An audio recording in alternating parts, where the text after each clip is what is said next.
जड़ चेतन गुण दोषमय विश्व कीन करतार, संत हंस गुण गहई परिहरि बार विकार। इस संसार से न तो पूर्ण रूप से कभी बुराई को खत्म किया जा सकता है और न ही कभी पूर्ण रूप से अच्छाई ही खत्म होगी। यह दोनों ही विद्यमान रहेंगी। दोनों का जो मिला जुला स्वरूप है वही यह संसार है। इस संसार में जो ईश्वर के भक्त हैं वह भक्ति मार्ग पर चल रहे हैं, और जो ईश्वर के विरोधी लोग हैं, ईश्वर को न मानने लोग हैं, वह तमाम अनैतिक कार्य कर रहे हैं, स्वच्छंद हैं, जो उनका मन है वो कर रहे हैं। उनके लिए भी भगवान है, हमारे लिए भी भगवान है।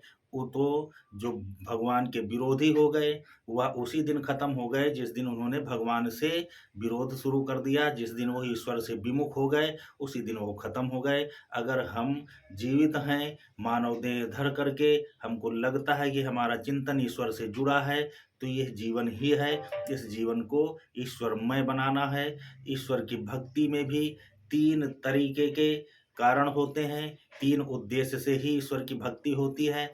या तो आदमी अपने स्वार्थ से करेगा, या तो जिज्ञासा से करेगा, या तो प्रेम से करेगा। तो ईश्वर को प्रेम से जो भक्ति की जाती है वही भक्ति स्वीकार्य है। स्वार्थ से की गई भक्ति, जब स्वार्थ नहीं पूरा होता तो वह भक्ति डामाडोल होने लगती है। वह व्यक्ति अपने स्वार्थ को पूरा न होता देख करके ईश्वर से आस्था भंग कर लेता है और कहीं दूसरी जगह अपने स्वार्थ पूर्ति का माध्यम तलाशने लगता है। ऐसे ही लोग या तो किसी नए पंथ में चले जाएंगे, किसी नए धर्म में चले जाएंगे, नए नए नित देवता गढ़ लेंगे, नया धर्म बना लेंगे, नई नई नीतियां अपना लेते हैं। ऐसे लोगों की स्थिरता नहीं होती है। जो जिज्ञासा बस भक्ति कर रहा है वह ज्ञानार्जन कर रहा है। जिज्ञासा किसी भी प्रकार की हो सकती है। एक होती है कि आस्था से हम किसी चीज़ को जानना चाहते हैं, भगवान के ग्रंथ पढ़ते हैं, भगवान के बारे में जानना चाहते हैं, वैदिक मार्ग अपनाते हैं, वैदिक किताबें पढ़ते हैं, केवल जिज्ञासा बस जानने के लिए। उसको जान करके हम उसमें अगर कमियां निकालते हैं तो यह भी भक्ति नहीं है। उसको जान करके अगर उसके ही मार्ग पर चलते हैं तो यह भक्ति होती है। बहुत से लोग हैं जो वेद भी पढ़ते हैं, ग्रंथ भी पढ़ते हैं, शास्त्र भी पढ़ते हैं, लेकिन उन्हीं से कमियां निकाल करके फिर भगवान पे टीका टिप्पणी करेंगे, लांछन लगाएंगे। यह ईश्वर के विरोध में है, ईश्वर से विमुख होना है, यह भक्ति नहीं है। ये तो इनका दुर्भाग्य है कि इतना सब करने के बाद भी ईश्वर से विमुख हुए जा रहे हैं।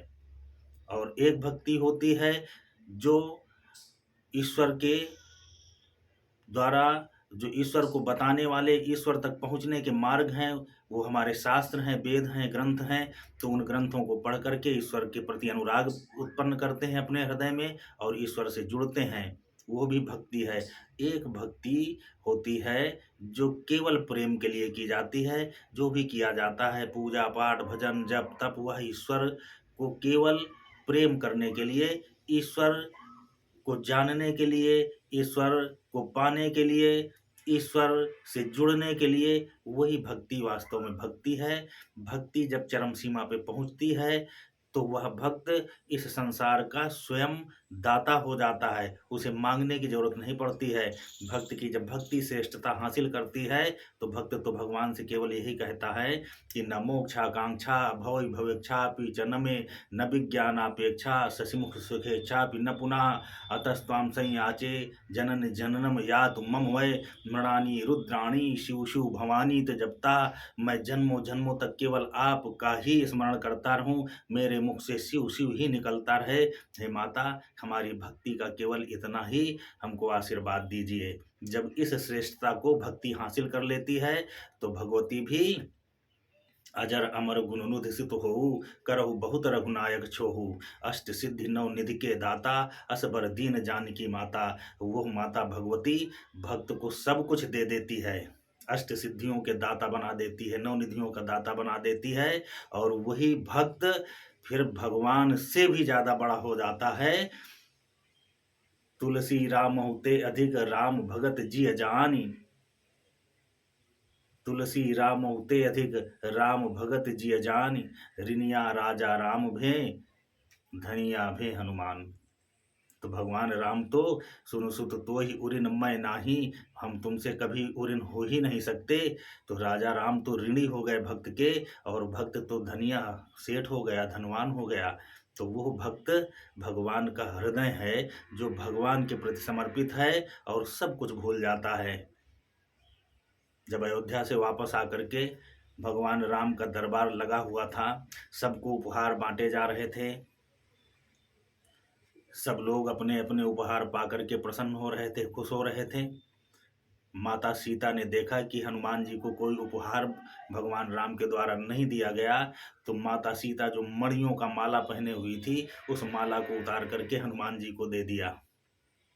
वह कीमती माला जो माता सीता के गले में पड़ा था, उस माला को जब हनुमान जी को दिया गया, हनुमान जी ने उस माला को देखा और उनकी मणियों को तोड़ तोड़ करके, फोड़ फोड़ करके कुछ देख रहे हैं और फेंकते जा रहे हैं, देख रहे हैं, फेंकते जा रहे हैं। दरबार में बैठे सारे लोगों ने देखा कि यह कीमती मणियों का माला भगवान हनुमान जी तोड़ते हैं और फेंकते जा रहे हैं। किसी ने पूछा कि हनुमान, यह कीमती मणियाँ हैं, इनमें आप क्या ढूंढ रहे हो, इन्हें आप क्यों तोड़ रहे हो? हनुमान जी ने कहा कि हम इनमें केवल अपने प्रभु को ढूंढ ढूंढ रहे हैं, जिसके हृदय में भगवान राम नहीं है, जिसके अंदर राम नहीं है, उससे हमारा कोई लगाव नहीं है, कोई मोह नहीं है, वो हमारा नहीं है। लोगों को लगा, दरबार में बैठे हुए जो लोग थे, उनको लगा कि हनुमान जी ने तो अतिशयोक्ति कर दिया कि सबके हृदय में, जिसके हृदय में हनुमान भगवान राम नहीं होंगे, उससे भगवान हनुमान का मोह ही नहीं होगा, और भगवान राम किसके हृदय में है ये कैसे जाना जाएगा, और ये तोड़ तोड़ करके देख रहे हैं। तो उन्होंने, किसी ने कहा, दरबार के किसी व्यक्ति ने कहा कि हनुमान जी, अगर इन मणियों के हृदय में हनुमान जी तुमको राम नहीं दिखाई दे रहे हैं और तुम फेंके दे रहे हो, तो क्या तुम्हारे हृदय में भगवान राम है? तुमको कैसे पता है कि तुम्हारे हृदय के भीतर राम है? हनुमान जी ने कहा कि हमारे हृदय में राम लखन सीता सहित सारे लोग हैं, पूरा राम दरबार लगा हुआ है हमारे हृदय में। अगर विश्वास नहीं है तो भगवान हनुमान ने फाड़ दिया सीना। पूरे दरबार ने देखा कि भगवान राम भरत शत्रुघ्न लक्ष्मण सहित, माता सीता सहित भगवान हनुमान जी के हृदय में विराजमान है। ऐसे उस भक्त को आज ये संसार भगवान मान रहा है। उस भक्त के द्वारा ही इस संसार का पालन पोषण हो रहा है, और वह भक्त हनुमान ही भगवान साक्षात शंकर है।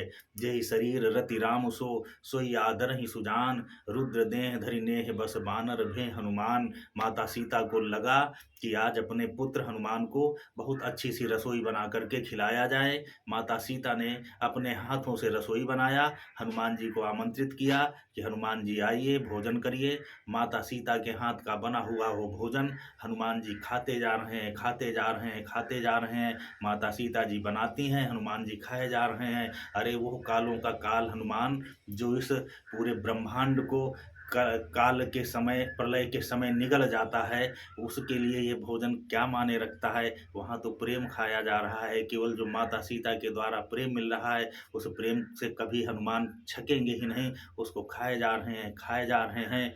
माता सीता समझ गई कि हनुमान जी तो आज अपने वास्तविक स्वरूप पे आ गए। माता सीता जी ने सोचा कि अब इसका क्या उपाय किया जाए, हनुमान जी तो छकेंगे ही नहीं। माता सीता जी ने देखा कि ये तो स्वयं महाकाल के स्वरूप में आ गए।